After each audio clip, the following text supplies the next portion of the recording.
यूनानी भाषा में नए नियम में ढाल के लिए अलग अलग शब्द हैं। एक है छोटा गोल सा ढाल जिसका आकार सिंह से बनी हुई डोलची से मिलता जुलता है।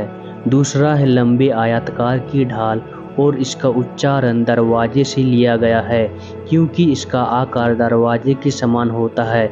इसी प्रकार के ढाल के विषय में पौलुस कहता है जब वह विश्वास की ढाल कहता है। एक सुनियोजित ढंग से प्रशिक्षित रोमी सैनिक इस ढाल का प्रयोग कर सकता था ताकि शत्रु का कोई भी वार उसके शरीर तक ना पहुंच सके। यह ढाल उसकी संपूर्ण सुरक्षा करता था। इसी प्रकार की विश्वास की बात पौलुस करता है जब वह इसको ढाल के रूप में संबोधित करता है। जब हम शैतान के विरुद्ध लड़ने को निकलते हैं, यदि हमने उसको परेशान करना आरंभ कर दिया है तो आप निश्चित जानिए कि वह जवाबी आक्रमण अवश्य करेगा। सबसे पहले वह हमारे मस्तिष्क पर और हमारे हृदय पर और हमारे शरीर पर या हमारे धन पर जवाबी आक्रमण कर सकता है।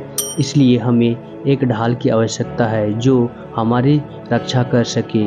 वह किसी भी उस क्षेत्र में आक्रमण कर सकता है जहां वह पहुंच सकता है। यदि वह हम पर आक्रमण नहीं कर सकता है तो वह उन पर आक्रमण करेगा जो हमारे सबसे निकट है। यदि आप विवाहित व्यक्ति हैं तो शैतान जिस पर सबसे पहले आक्रमण करेगा वह है आपकी पत्नी। यह तो लगभग मानी हुई बात है कि वह इन रास्तों में से एक से आपके पास आएगा। आपके पास बड़ी ढाल अवश्य होनी चाहिए जिससे आप सारी चीज़ों की रक्षा कर सके क्योंकि परमेश्वर ने आपको उत्तरदायी बनाया है जिसमें आपका परिवार और वह सब कुछ है जिसे परमेश्वर ने आपको सौंपा है। मैंने एक बार यह सबसे बड़े ही स्पष्ट रूप से सीखा।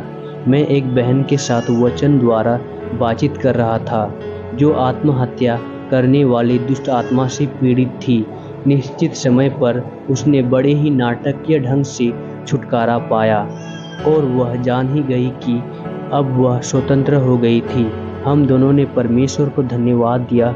दूसरे दिन वह मुझसे मिलने आई और उसने यह विलक्षण घटना बताई। उसने बताया कि जिस समय उसने छुटकारा पाया उसका पति उस समय राष्ट्रीय राजमार्ग पर एक खुली हुई छत के ट्रक को चला रहा था और उनका जर्मन शेफर्ड कुत्ता ट्रक के पीछे वाले भाग में, क्योंकि उस कुत्तों को ऐसा करना सदैव ही पसंद था। जब ट्रक तीव्र गति से चल रहा था, अचानक ही उस कुत्ते ने छलांग लगा दी और वह घटनास्थल पर ही तुरंत मर गया। जिस क्षण उस बहन ने मुझसे यह कहा, मैं समझ गया कि आत्महत्या की दुष्ट आत्मा जिसने उस महिला को छोड़ा था उस कुत्ते के अंदर समा गई थी। शैतान जहां सबसे निकट पहुंच सकता था उसने वहीं आक्रमण किया।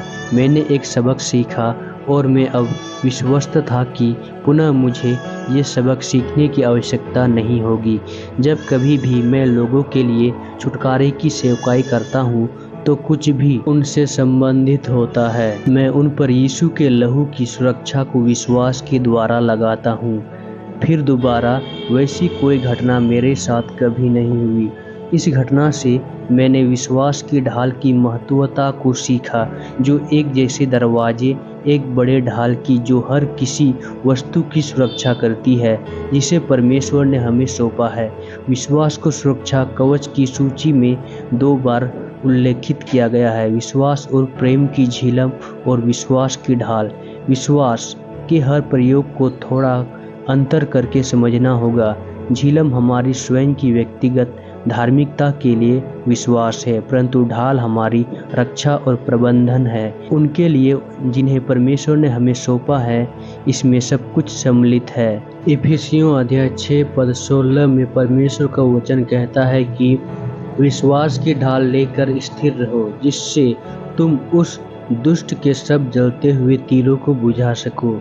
यहाँ पर परमेश्वर का वचन कहता है कि विश्वास की ढाल लेकर स्थिर रहो। आज हम परमेश्वर के लोग कई बार परमेश्वर पर विश्वास तो कर लेते हैं पर हमारा जिंदगी परमेश्वर पर स्थिर नहीं होता है। स्थिर मतलब चाहे जैसे भी दुख, तकलीफ, परेशानी, बड़े बड़े परीक्षाएं आए पर फिर भी परमेश्वर के वचन के अनुसार चलना उसकी आज्ञाओं को पालन करना, यही स्थिरता कहलाती है। पर आज हम मसीहियों के जीवन में विश्वास के साथ स्थिरता बिल्कुल भी नहीं है, जिसके कारण हमारे जीवन में दुख, तकलीफ, बीमारी, कर्जे और इनके जैसे और भी कई सारी परेशानियां हमें घेर लेता है। परमेश्वर का वचन कहता है, वो तुझसे लड़ेंगे तो सही, पर तुझ पर प्रबल नहीं होंगे। यिर्मयाह अध्याय 1:19 में। शैतान हमारे जीवन में जरूर बड़े बड़े परेशानियों को लेकर आएंगे, पर हमें क्या होना है?